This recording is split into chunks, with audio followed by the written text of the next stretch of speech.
What's going on, ladies and gentlemen, and welcome back to another episode here on the Community Chest channel, the junk removal service that's taking you from trash out to cash out. This is going to be the start of a new series where we interview other resellers and talk about certain topics like what they're doing, as well as their sourcing, how we can improve our business, and how we think they can improve theirs. The focus of our interview today was all about listing and our listing process. So without further ado, sit back, relax, grab a cup of coffee, and enjoy the next hour or so as Glenn and I go back and forth with our listing strategies, as well as other things that we'd like to talk about within our business. All right, so this is going to be, I guess, episode one of our kind of reseller spotlight podcast style YouTube series. So without further ado, this is Glenn with Glen Garments, and go ahead and introduce yourself and tell us what you do.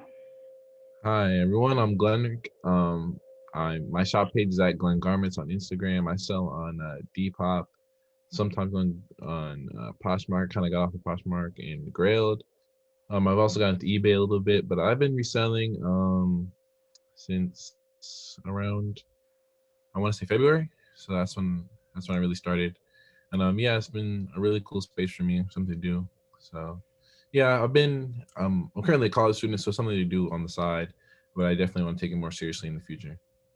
Yeah, it's definitely a great side hustle, and I've turned it into kind of like my full-time hustle, but that's definitely how I started. I kind of see a lot of you in me when I first started, as well as I love your Instagram page. You got a lot of cool items up there for sale.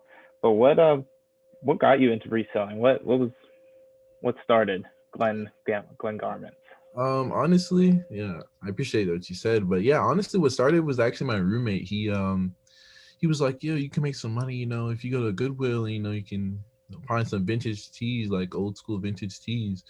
There's a market out here for it to resell. And I always knew reselling was a thing. It was more with shoes I knew more about, but not actually, with vintage shirts. So I started, it was right around like, I want to say, yeah, late January this year, 2020, like early February is when where you introduced me. You started going around the Goodwills, the racks, and just, checking to see what stuff we can kind of flip on, like I said, Grailed and stuff like that.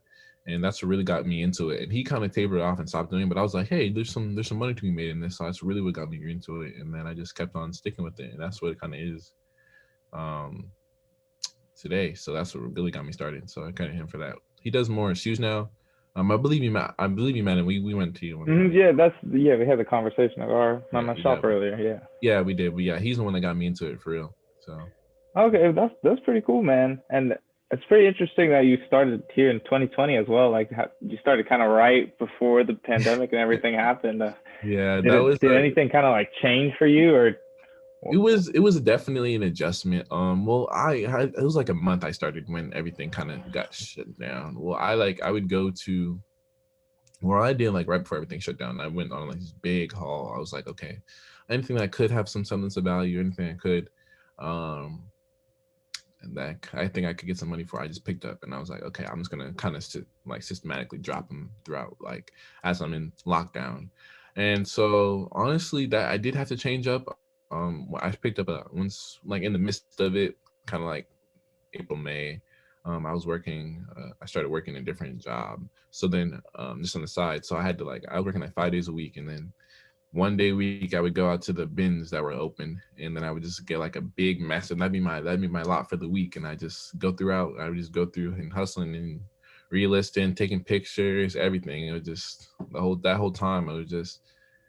It wasn't definitely adjustment because you can only go and source new items probably like once a week for me. Plus, you didn't want to really be out and about like that during the lockdown and everything. So it definitely was an adjustment for me. Oh yeah, definitely. And I mean, now that's kind of changing the way I'm doing business a little bit because everybody, I don't know if it's going to happen, but they're talking about another possible shutdown. So I'm kind of adjusting in that way. I'm buying as much as I can right now, especially because we're in Q4. A lot of stuff is selling fast. Yeah, definitely. The holidays just definitely shows like a lot of potential. So I did hear the rumors, you might get shut down again. So I mean, it's definitely not a bad idea. Just sit on product, sit on things that you can resell. You don't sure have to list it right away, but I know you have a great listing process. So you obviously have a great streamlined fashion. But for me, I kind of tend to like sit on things before I actually get around to listing them.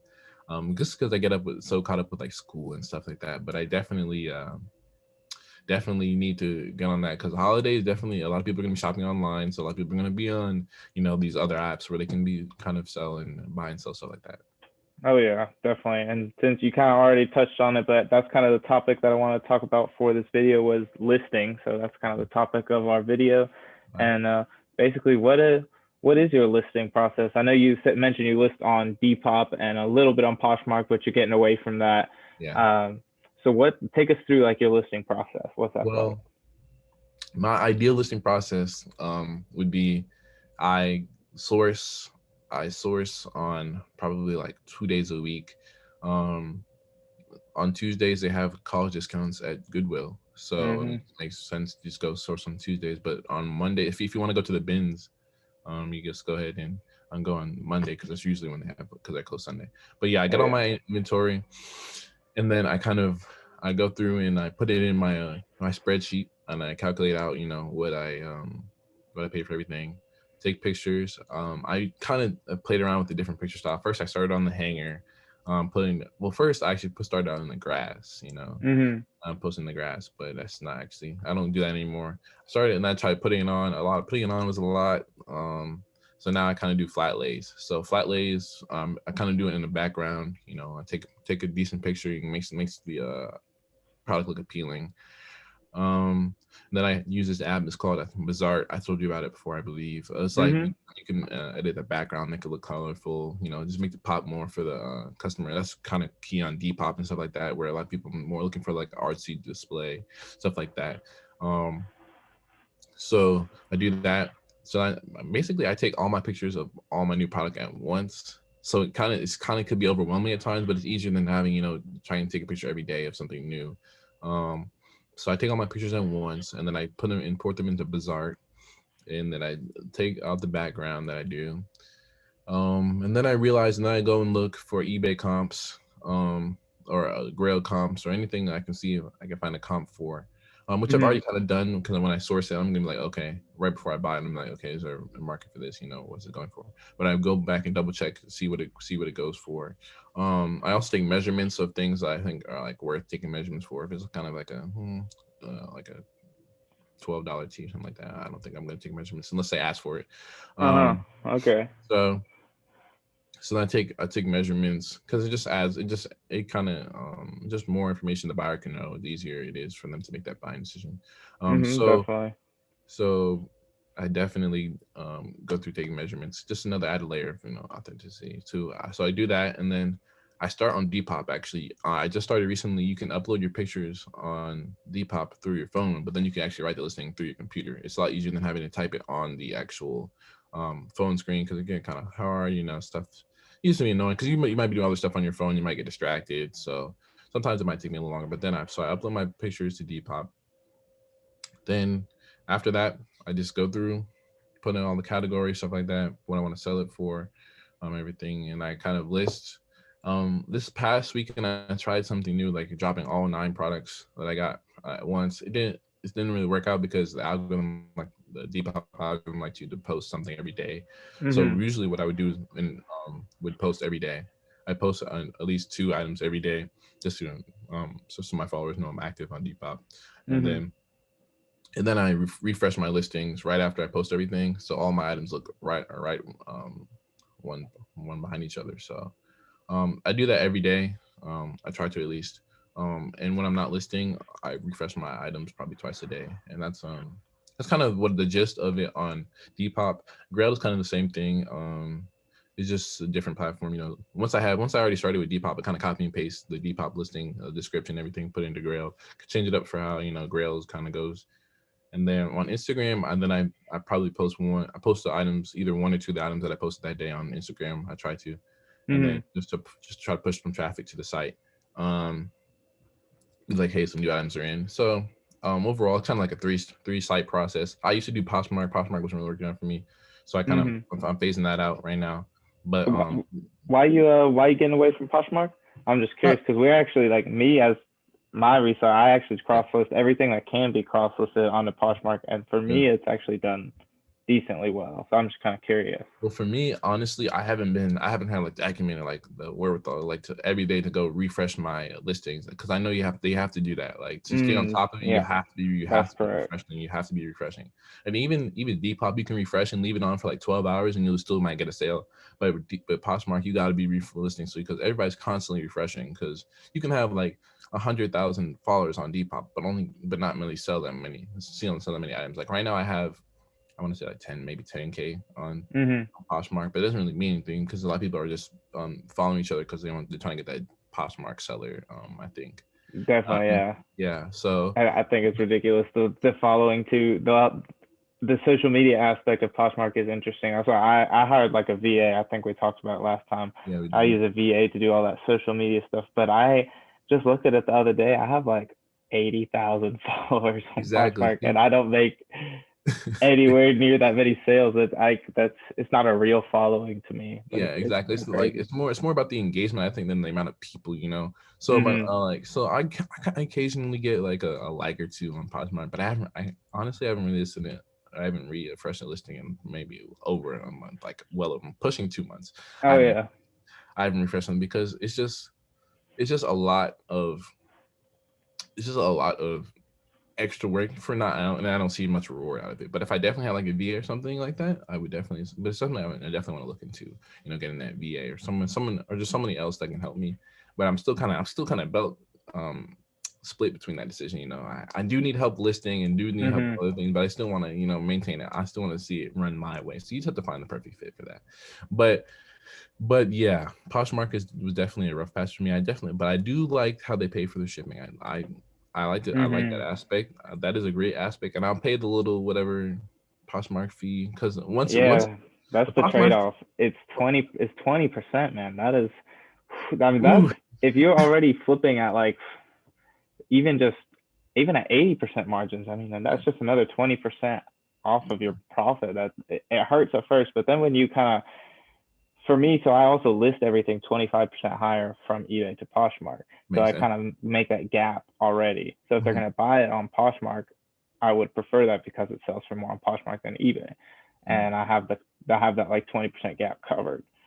But I do love how they just take care of shipping, and all you do is print the label and slap it on, and that is one of the greatest things about it. I do like that part about it because it's so much easier, having to like boot up, shipping, however you ship and stuff like that. So if you guys are watching this right now, take 2 quick seconds to pause and press that little like button and subscribe if you haven't yet. Also press that little bell notification so that you're notified every single time we drop a new piece of content. If you want to see more about what we do and more about our business, we also have all our links to our social media provided in the bio below. So feel free to click on those links, give us a follow, and check us out and see what we got going on there. I had a question. How many sales would you say? How effective how would you rank it on your sites? Like, would you say, because you're on what, eBay, Poshmark? Is that it? That's pretty. I have eBay, Poshmark, and my own website, but the own website I really don't do much at all. But it's kind of like you and Poshmark. I'm getting away from it. I don't do much on the website at all. Really? But it's pretty much eBay and Poshmark for me. And then individual sales, sometimes I do like buyers from away from the platforms, and then it just saves me on fees. And people who are like repeat customers, they do stuff like through Instagram or whatever social media platform. Yeah. Instagram is also we do Facebook Marketplace. That's the last one I forgot about. I sell a decent amount on Facebook Marketplace. I did say, you did tell me about that when I saw you the other day. You need to get my Facebook. I had a Facebook page for my account, but when I was running promotions on Instagram, and I did actually do fairly well with my promotions. But I was running promotions, and it first one worked out fine, and then all of a sudden they banned my Facebook page. It's different. I don't know why. It's like inactivity or something like that. And they were like, so I can't run promotions anymore on my page. I have to make a new email, new Facebook page, and everything to do all that stuff. But yeah, I have to get into Facebook Marketplace. A lot of people said that's a good way to get in touch. They do, because a lot of people they promote their yard sales, things that they're trying to get rid of. You could get some good come ups off of there. So how do you go about listing on Facebook? You just use message, hey, I got this right here, or? So for Facebook, I do the junk removal service. So we run into a lot of like bigger items, and it's basically everything that I don't want to ship. I'll put on Facebook Marketplace, because then we can just do meetups, and then not only do we just do meetups, but I save on fees. And I just kind of have been in the other groups. I'm in a lot of Facebook groups as well to learn kind of what the reseller community is up to. And I've seen people start to actually list on Facebook Marketplace with the shipping option, just like if they were listing on eBay or Depop or whatever. And Really? people say they're actually getting fairly decent results, like they're getting a good amount of sales. So I'm pretty tempted to kind of cross list my eBay listings from eBay to Facebook Marketplace and see if anything happens there. But we'll Exactly. see if anything happens from that. Yeah. Yeah. I mean, I definitely like I said, my roommate, he's on big on Facebook Marketplace. You know, and a lot of sneaker resellers, they like to look for local first, because you know it's cheaper. You can cut them a better deal because you're saving money. The buyer might get a better deal because you know I pay for shipping. So I know that's a big thing in the sneaker market as well. But cross listing is probably by far one of the most annoying jobs, I must say. It's one of the Personally, most what? annoying to me. Oh, yeah. Yeah, because it feels like, you know, hey, I'm talking about this item for like, it might take me like 20 minutes to cross list, because I just have to get over like the fact like, okay, I'm doing this thing. It's kind of mundane and everything. And if I could do it from my computer, it's easy. But Grail is kind of complicated on the computer, so I haven't really been doing it. But I do it on my phone. But one thing about Depop, you can do drafts on Depop, so you can kind of go and come back. On Grail, you have to keep going. There's no drafts. Definitely. So, Well, man, now that I just heard you say that, I'm gonna recommend you again to look into a virtual assistant, because that's what I actually use for my cross listing. I have a virtual assistant that takes all my listings from eBay, takes them and puts them over to Poshmark, and I literally don't do anything. It's pretty good, and they get paid well, but they're professionals, so they cross list extremely fast. They're doing, I think you said it takes you 20 minutes to cross list one item. They're at like 2 minutes an item probably. And so really, wow. Oh yeah, that my guy kind of does. I think he does one or two a minute. It's pretty fast. Really? So how many items would you say you're listing a day? I list 20 items a day. 20 items a day. See, that for me, your business is like scaling well. For me, it's not scaling well. That's my problem. I've kind of hit a wall. Like for me personally, because I have to do everything basically. So I source, I have to take pictures, I have to, you know, list it, I have to promote it, you know, all that stuff. So, you know, once I reset, well, I think I need to scale my business so I can, you know, find somebody that can help me list and understand, and I can kind of focus on the promotion and the sourcing part, because not everybody can, you know, pick out what can be sold and everything. But yeah, I do need for listing purposes. I really probably have to listen. You said you got that, I think, what, Fiverr? You said. I did use Fiverr, but just kind of like how any hiring process goes, like the first person you get may not be good. I've actually went through like several different cross listers and virtual assistants, even for Poshmark, because I use two different virtual assistants. But I went through several before I got the ones that I have now that I'm really happy with, and they do great work. I've even had one that tried to scam me one time and try to pull all my money from my Poshmark balance. It was crazy. Yeah, I mean, you really have to, that's the worst. That's one of my other things, because your bank account you can apply a bank account to your Poshmark thing, your Poshmark account. So that's one thing. That's another thing. You have to trust factor, you have to see who you really trust, and that's another thing. So. Yeah, and I definitely would go by the ratings. I wouldn't even do too many new people for Fiverr if you're going on there, but you can see how many jobs they've done. You can go and look at the reviews. And a lot of times the good ones are so good that they're fully booked. You can see on Fiverr how many orders they have like in the queue, and the best ones who have the best ratings already have like 50 or 100 orders in the queue. And that's the ones you want to try to go in and see if you can get a spot in, because they obviously already know what they're doing. They have a system. And yeah, that's really good. Yeah, I definitely have to look into that, because if I do want to scale, and I do, because I have a lot of items that are sitting right now.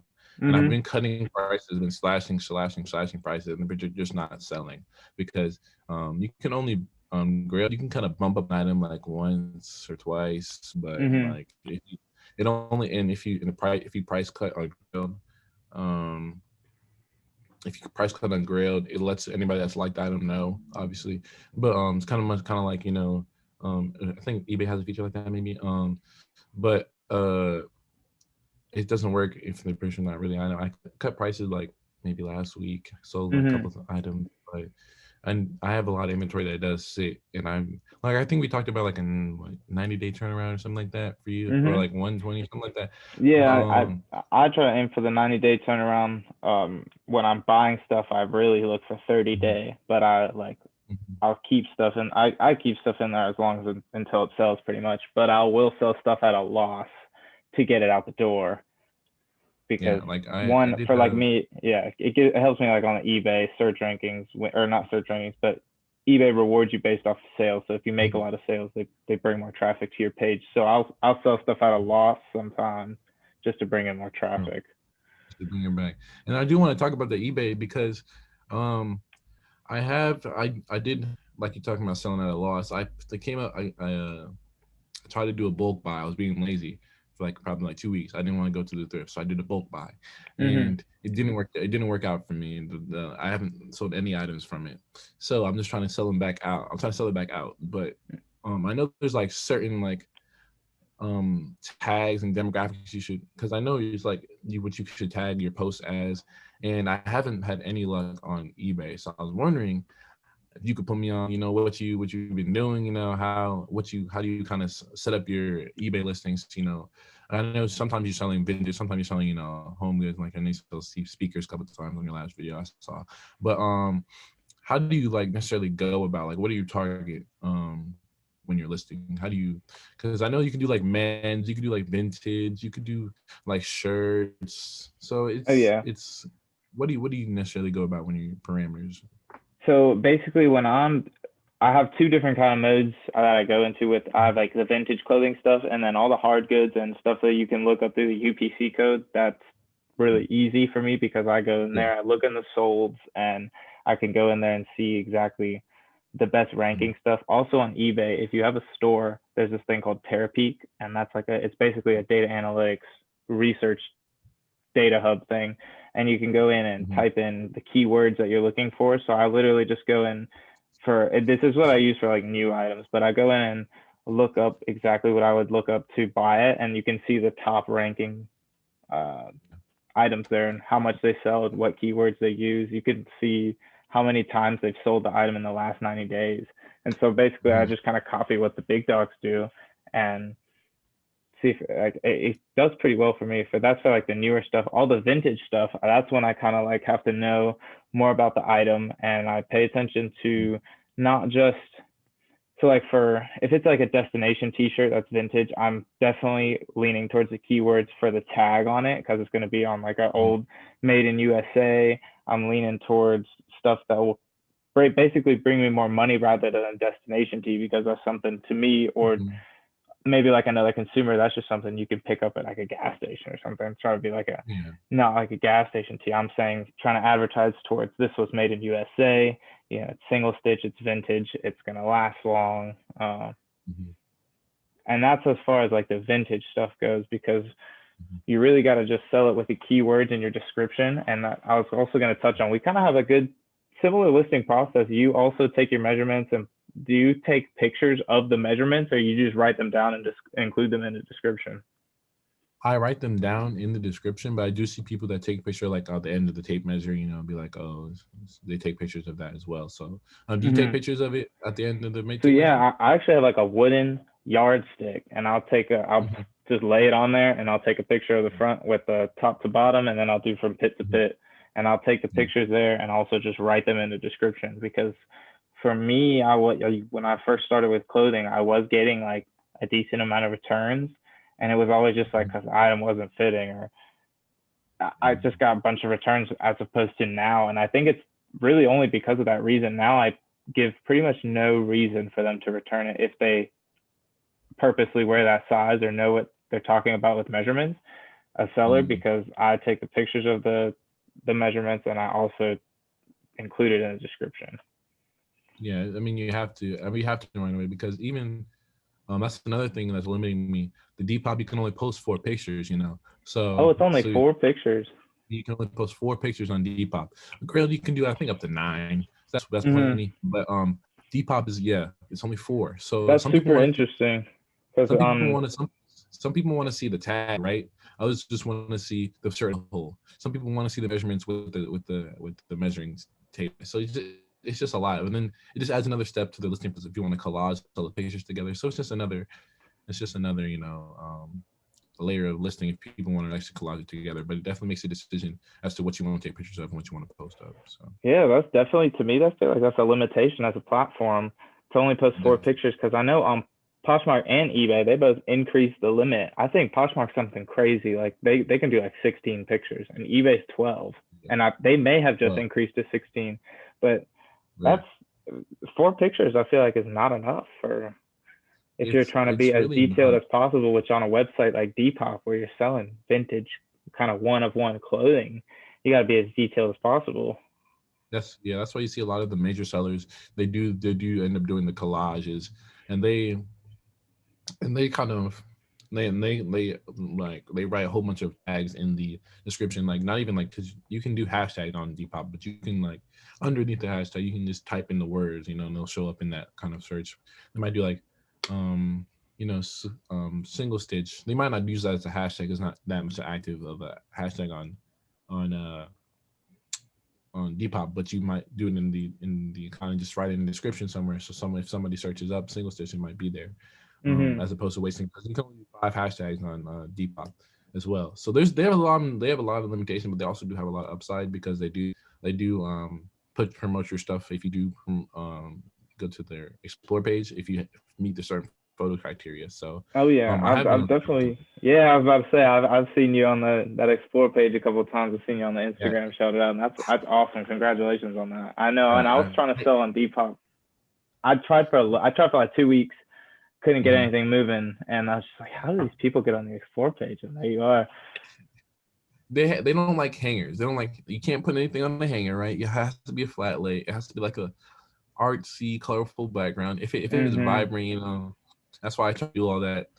And then, so my last time I got on the explore page was probably by far the most successful. I got like 700 likes on my one. Oh item. yeah, nice. I got like 100 followers. I was like, yo, this is good. This is good because people are asking about other items as well. The item still never sold. But it did help out for me. Even though I also want to get into another. There's another. I don't know if you want. It's for some from authentic, like truly vintage people. There's a. Have you heard of 1980 something co? Have you heard of that? Guy. His name is Chris Fernandez. He has like a whole I know exactly. He's exactly vintage guy. He's probably he does the the vintage flea. The vintage flea. Yeah, he's probably the biggest one out there right now. He had opened up an auction page, and I actually that's where I sold the tee that we traded. I sold it on there because you have to for the autograph one. I feel like it has to be somebody that actually knows like the value and kind of more collector's item than necessarily like somebody that would just throw it on. So he has an actual auction page now where other vintage curators and stuff like that go on there to trade. But I mean, not trade, but sell their items. And it's really auction based. So you should. I think it's called like virtual flea auctions. So I'm looking to post more of my like higher value items up there because it works out well. It's PayPal integrated. You set like your bid increase, your shipping. I swore that once I sold that tee, I swear I put the shipping down to like $5, but he actually ended up paying $8 for shipping. It went straight to me because I think that was what the site standard was. But so yeah, I mean that's another I think it's called like a virtual flea auction. So I need to get up there. But I have to check that out too. Because if you find like anything like a real like they're definitely only list like real like authentic vintage. Like I'm talking like Grateful Dead tees, old Bulls, some higher tees, end stuff, higher end tees, stuff like that. They list like the Disney tees, all those stuff up there. Those are all kind of like go on there. The heavy hitters be on there, so that's why. so that's another good shot. If you ever find like a really good one, definitely check that one out. So Like I you're said, talking about that Gordon tee, the one that was signed, the one that that's the one you're talking about, right? What it go yeah, for? yeah. I'm just curious. I got I think 68 shits. 68 shit. I was asking, I threw it up on Depop for 200 just try to invite offers in. Mm-hmm. And I was like, no, but it wasn't really doing anything on Depop. Like I said, it had to be. I was doing it on. I put it up on my Instagram. I was promoting. People were kind of looking at me for the price I was asking for. I was like, okay. Mm-hmm. So I knew I had to sell to someone in the vintage niche to understand like the value of it. So I had to. So I sold it. So I was happy with the price I got for it. Yeah. Wasn't definitely. I still. It was good. It's good to hold on to because it was. I was looking at it every day and I was like, I mean, I'm not gonna wear it. It's too cool for me not to wear it. So I was like, I'll get rid of it. But yeah, it was a good trade for me. Yeah, Yeah, that was a pretty I cool saw you tee. sold. Yeah, I saw you sold the Thunder tee too. So Oh yeah, definitely. I saw that Thunder tee. That was a good little sell for us. I think it was just right at the same price that you were talking yeah, about. I think it was right at like so $55. it was a good trade. Yeah. Yeah, it's perfect. And then I sold. I don't know if you saw my Instagram, but I just sold a pair of those Nike SB Tiffany's, the Dunks. You sold them? Sold them. What'd you sell them for? So I did a trade, but Okay. it was like this guy called me. He actually went. So he was going back and forth with me on Poshmark, and he was going for way lower than I was originally listing. I originally listed at like $900, and just was gonna see if accept anything close to what I wanted, which was around 500. I would be happy with, considering I paid $469 for them. That I couldn't believe that. That's a crazy Yeah. come up, man. And then I was sure they were fake until we got them authenticated, and it came back like real. So I knew it was a real deal. It's just like I couldn't really believe it. But so I was thinking anywhere 500 would be good for me. And so I'm getting a Gucci ring, some Raf Simons like boots. They're used, but they should still resell for pretty good value. The Gucci ring is authenticated, so I get that a good value too. And then there's one more. I'm trying to think what it was. Damn, what was it? Gucci. Let me check. Oh, it was this. It's this designer brand hoodie, but I don't even know the name of it. But it's some weird language. Let me see. You might know it. Let me see if you know it. Yeah.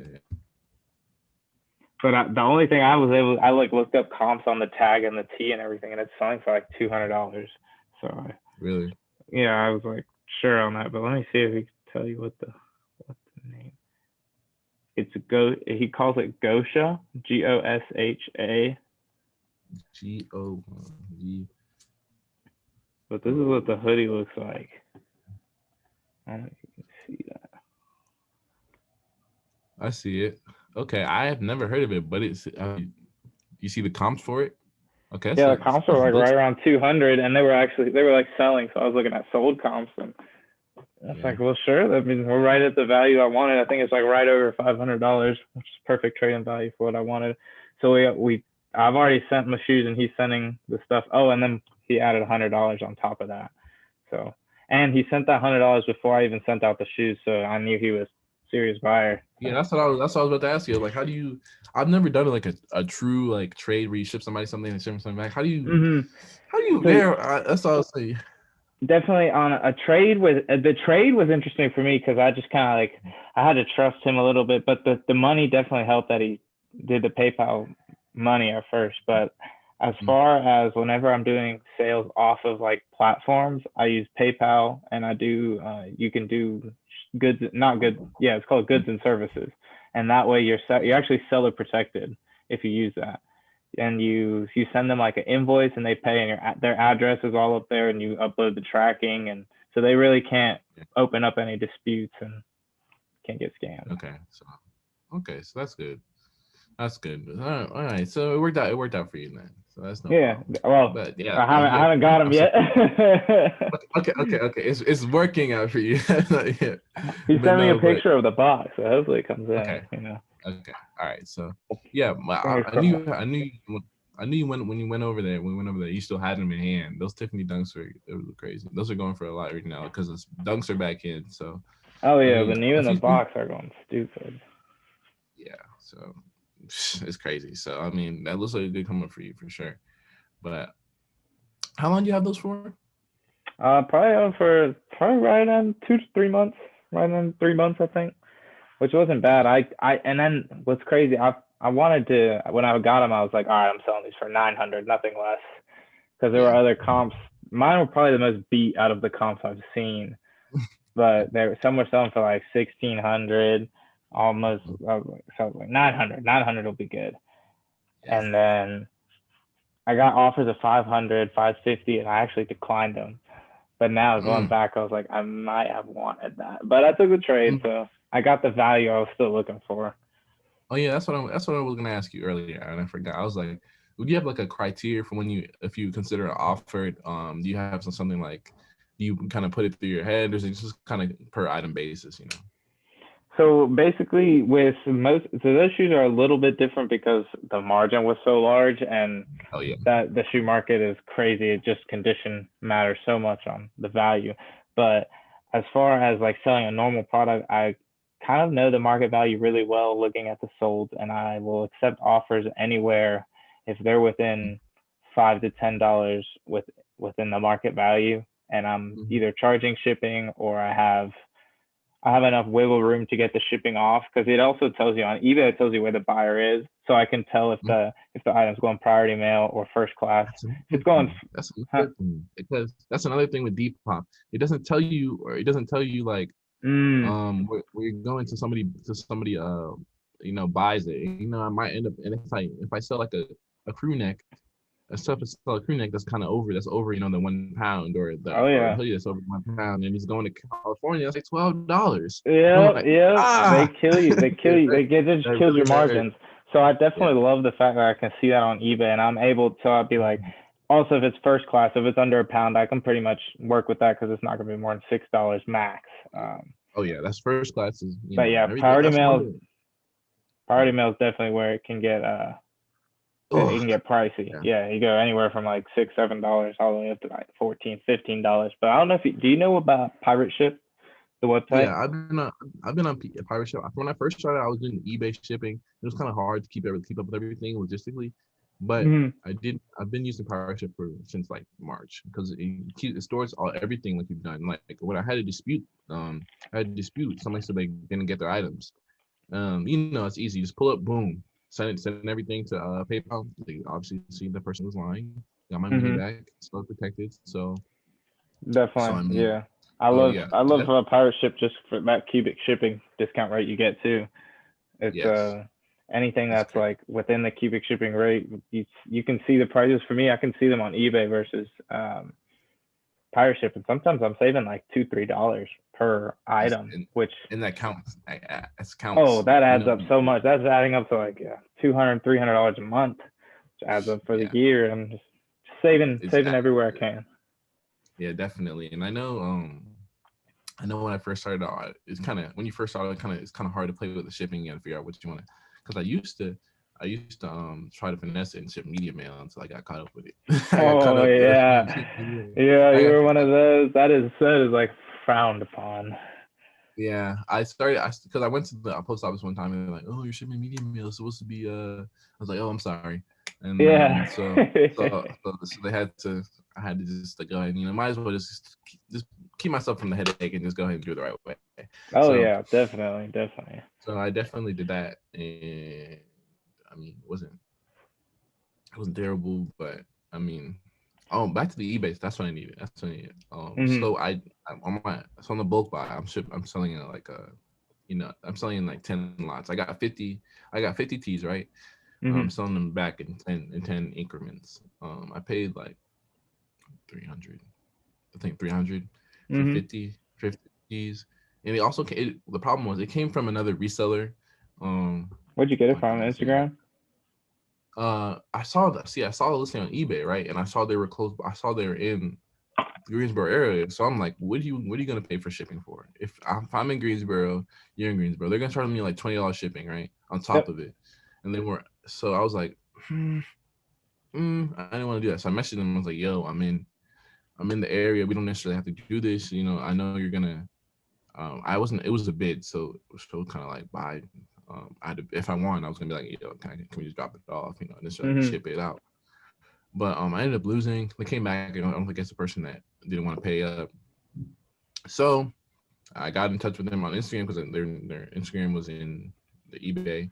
The Mm-hmm. eBay was the same as Instagram. So I got in touch with them. They were like, yeah, let's do it. So I did it, got it.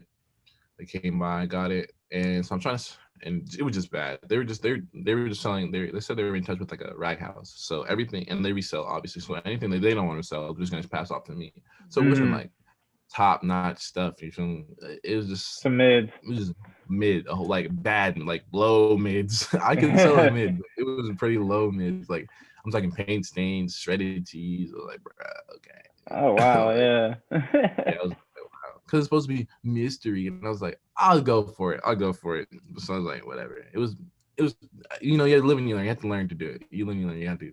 I feel like it was a learning experience altogether. So when I'm selling it back, I have like keywords like crazy. I had like vintage, 80s, 90s. They're literally all single stitch though. One thing I can say, they're literally all single stitch.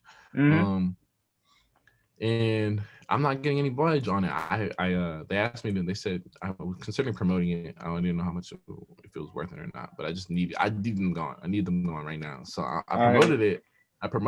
And it's still not doing anything for me. So I don't know what I'm doing wrong, but I have like 80s, 90s vintage tees, 10 of them lot, all the keywords that you should probably put in there. Mm-hmm. I don't, That's I on might just eBay. continue. You're doing that?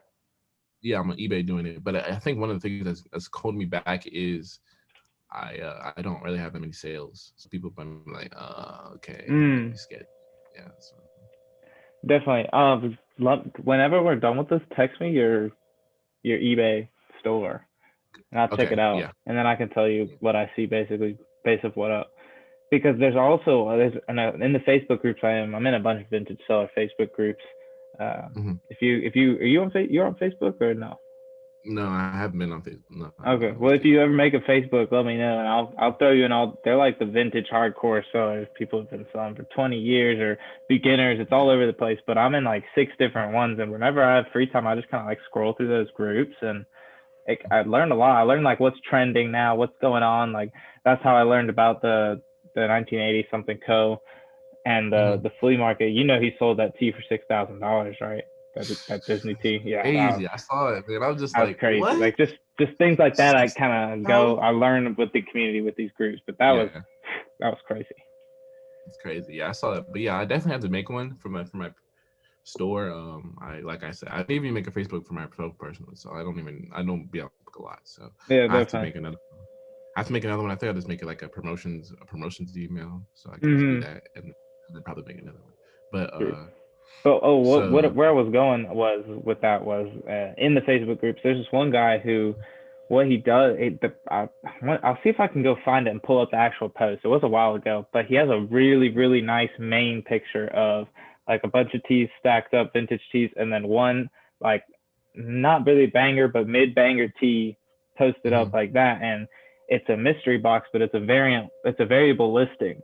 So mhm, you don't even know what tees they are. They're just random vintage tees. But he says he sells 15 to 20 of them a day with a promoted listing, and he mhm, just fills random. He buys all sorts of tees, kind of bulk lots like you do, like mid lots like that. And I think he was selling them mhm. for like a decent bit. What price are you throwing those the bulk lots of 10 at? Well, so I got them for basically 6 a tee, and Mm-hmm. then I'm selling them back right now for like 450 a tee. So it's like I'm just trying to get my money back out of it, truthfully. So No, it's not yeah, even it's not you should definitely get your money back. At he was selling those lots, I think at like 40 or 50 bucks a lot, yeah. and they were So selling 10, once I 15 all once I day long. promoted it, I upped the price. Because they're gonna take more out of it. But so yeah, I don't know. I'll definitely send you the my eBay store. Yeah, I cool, think, but cool. it was like kind of my personal one, but Mm-hmm. I haven't really sold anything on it. But I probably should make like a store one if I'm gonna actually keep up with it. But we'll see. Yeah, But yeah, I definitely I definitely. don't know. Yeah, I'll send you a listing and you can definitely give me some feedback on it because I don't really know. I've had it up there for like a 2 weeks. I want to say maybe 2 weeks, and I have a watch. I have one watcher. I haven't Mm-hmm. checked it since I promoted it, but yeah, hasn't been doing that well. So I No, don't have yeah, any pictures. yeah. I don't have any pictures of the lot itself. It's just like a mystery box picture, so that's probably why. But Hmm. I probably should add some more pictures, but we'll see. Yeah, we'll definitely. Okay, yeah, I'll definitely check it out when you send me that, and I'll give you any advice I can help you with those. And but Yeah. the last thing kind of, is there anything else you want to talk about listing? Anything specific? Or for me, that kind of did it. We went through each other's processes. I don't know. You No, said. I think we covered a lot. Right now, like I said, I'm just kind of meeting in a head point. I expand how to expand necessarily, and I don't necessarily Yeah. want to go in the wrong direction. I don't necessarily want to go in the wrong direction, so I'm kind of in a standstill. And I'm holding on to a lot of inventory. I'm trying to like offload a lot of inventory right now. Um, Before in the holiday season as people are selling, so I'm letting things go for lower than what I really wanted to get from them, but it's still profit. Hmm. Um, and I just have to scale it properly, and I think I just take some little structuring and time. What was that site you said you checked for? The keywords you said like parakeet. Is that what you said? It's yeah. So that's actually, it's called Terapeak, but that's a Terra. paid service. Okay.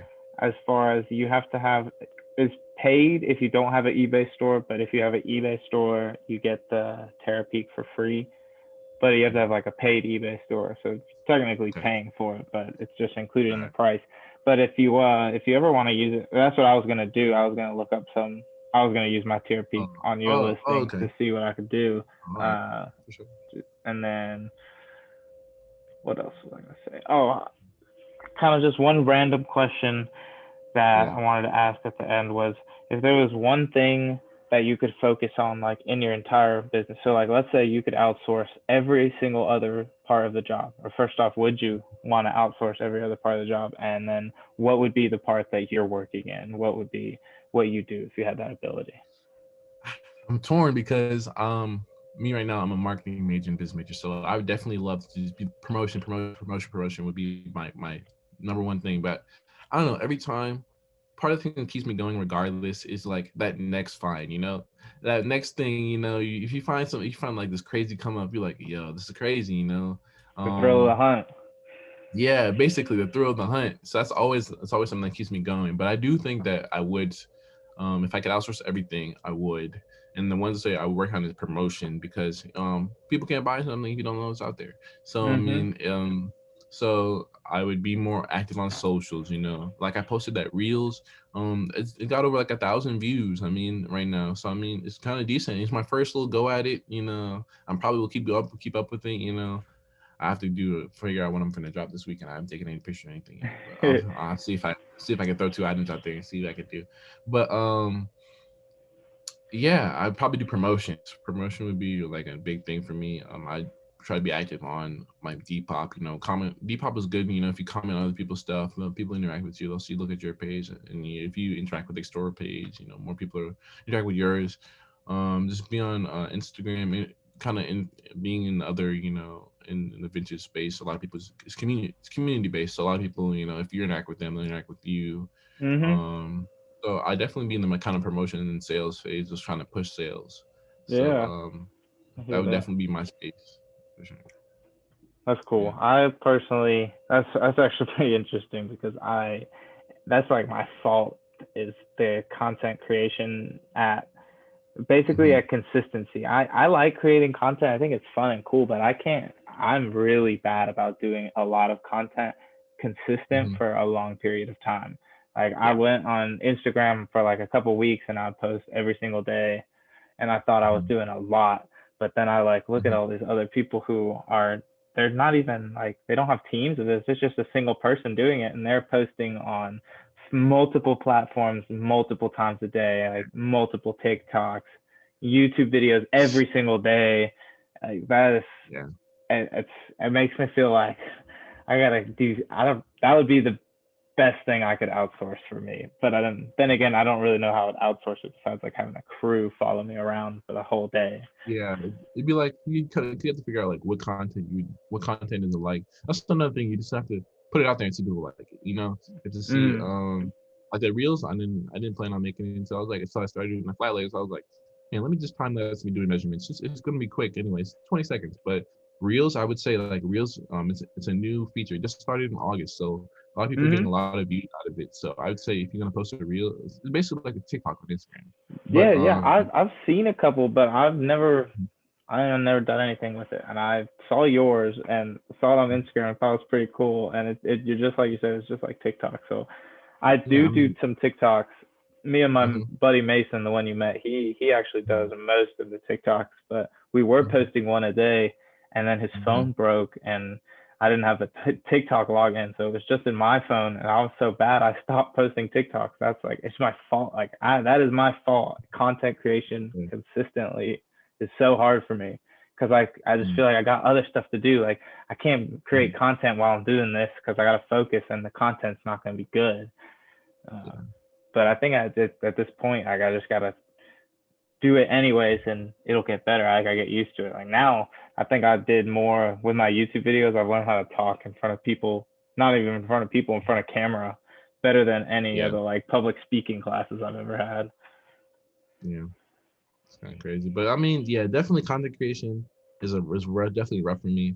Like when I was Mm. doing during the height of like shutdown, I was doing a giveaway. I did a giveaway that was probably behind me. You know, I did my 1K special type thing.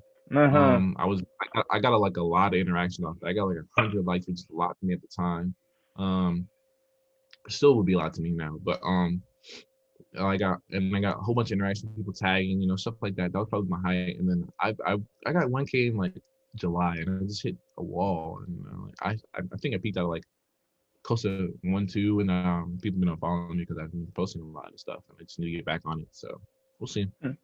Yeah, I Um, mean, yeah, it comes and goes in waves. Like that's kind of what also other when I follow other content creators who are big that talk about their starting. Like there's there's huge waves where there's a point where they breached 1,000 or 5,000 and they thought they were on top of the world, but then it just kind of plateaus and it not even just stays the same or doesn't grow at the same rate. But you got to look in like long-term scale. Some of these people have been creating content for 5, 6 years, 10 yeah, years, and they're just now reaching the brink, but that's what it takes. yeah, yeah. So I mean, it definitely is like an uphill battle. So yeah, Mm, content creation and promotion would definitely be where I would choose, honestly. yeah. Well, that's awesome, man. I think we covered a good bit, a lot more than I expected. I thought this was a pretty cool little episode just to Yeah, chat this was and great. This was a great conversation, man. Definitely just great to get in depth and like what everybody else has done. It's good to hear what other people are doing. You can always take lessons and stuff from it. So I definitely enjoyed the conversation, man. Thank you for having me on, man.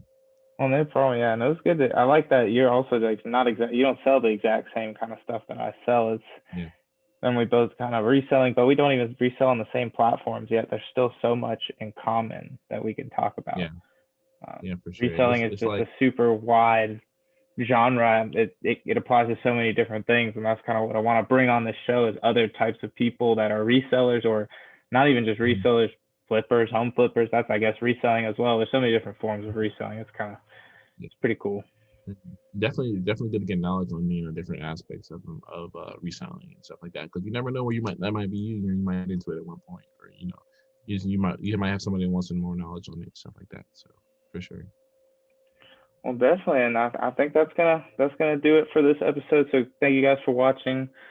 And that's going to do it for us on our first episode here with our reseller interview series. I'm definitely going to have to come up with a cool, funky name for it, but that will definitely happen, so be sure to stay tuned for our next video. I'm looking forward to our next interview as well. If you guys are interested in doing an interview with us or having some kind of podcast with us, feel free to reach out, Instagram DM us, or email us at info@communitychess.com, and we'd love to talk with you there and work with you and see what we got going on. Till next time, I'm Nick. Peace out.